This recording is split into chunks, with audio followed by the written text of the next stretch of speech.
Bonjour, nous sommes le jeudi 18 avril 2024 et nous allons parler de SNCF, RATP, IA et surveillance. Comme je dis, l'IA est utilisée dans tous les domaines et avec l'intelligence artificielle et la sécurité, on sera comme en Chine, hein, voire mieux.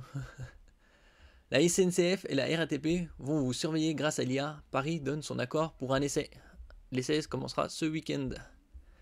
N'oubliez pas de vous abonner pour plus d'infos sur le monde de la high-tech et des bons plans. Également sur Twitter. La ville de Paris autorise la SNCF et la RATP à utiliser la vidéosurveillance algorithmique le temps d'un week-end de test. L'intelligence artificielle va pouvoir analyser les images capturées lors de 2 événements spécifiques.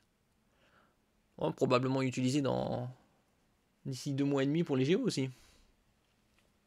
On les répète souvent, l'intelligence artificielle peut servir dans tous les domaines ou presque. Il y en a certains où son usage peut faire froncer les sourcils tant il est facile d'imaginer les abus potentiels. Bah oui, c'est déjà un peu le cas avec l'intelligence artificielle et la création d'images générées. La vidéosurveillance en est un. De l'autre côté de l'Atlantique, l'IA est déjà utilisée dans le métro de New York pour repérer les fraudeurs. Et pas que ça, il y a beaucoup de problèmes avec les criminels et c'est pour ça que le métro de New York est sillonné par les militaires à ce point-là. Plus proche de nous, le Royaume-Uni aimerait que la police puisse lancer la reconnaissance faciale dans tout le pays. Rappelons que le Royaume-Uni est le pays qui possède le plus de caméras par habitant au monde. Sans surprise, la France aussi a des projets de ce genre, même s'ils sont moins extrêmes. Enfin, jusqu'à quand ? Déjà voté dans la loi Jeux olympiques et paralympiques, l'expérimentation de ce qu'on appelle la vidéosurveillance algorithmique, VSA, va reprendre prochainement. Le premier test a en effet eu lieu les 3 et 5 mars dernier lors de 2 concerts de Dépêche Mode à l'Arena de Bercy. La VSA consiste à utiliser l'intelligence artificielle pour analyser en temps réel les images capturées par les caméras. L'objectif est multiple. Détecter un comportement suspect, suivre quelqu'un, repérer un objet abandonné, surveiller des intrusions en zone interdite. Ici, ce sont la RATP et la SNCF qui vont recourir au procédé.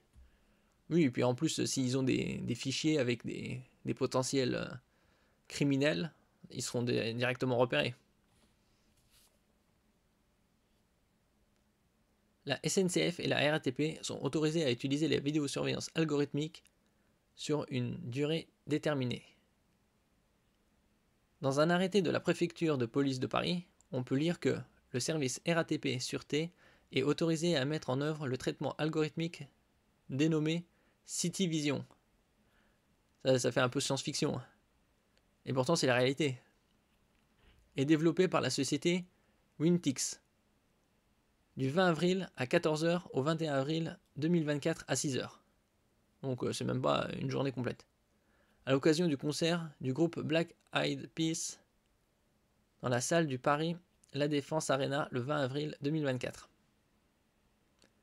Vient ensuite la SNCF qui exploitera les images issues des 118 caméras installées en gare de Paris-Gare de Lyon et du pont de Gariglian du 19 au 22 avril dans le cadre de la 30e journée de la Ligue 1 de football. Alors là aussi ce sera un événement sportif, un événement de divertissement musical, donc ce sera un aperçu pour si ça vaut le coup d'utiliser pour les Jeux Olympiques. Sûrement ils vont l'utiliser.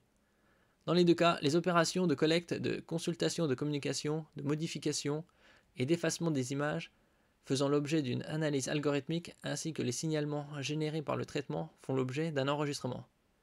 Ces données sont conservées 12 mois. Les autorités rappellent que le système ne permet pas la reconnaissance faciale, cette dernière est encadrée et réservée à des situations précises. Oui, après, ils ont les bases de données, et puis après, s'ils en ont besoin, ils peuvent très bien utiliser et faire de la reconnaissance faciale.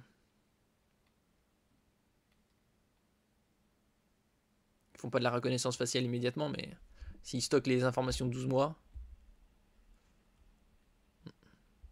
voilà. On est de plus en plus dans une prison planète, hein, une prison à ciel ouvert. scruter et tout ça, c'est bien sûr pour notre bien.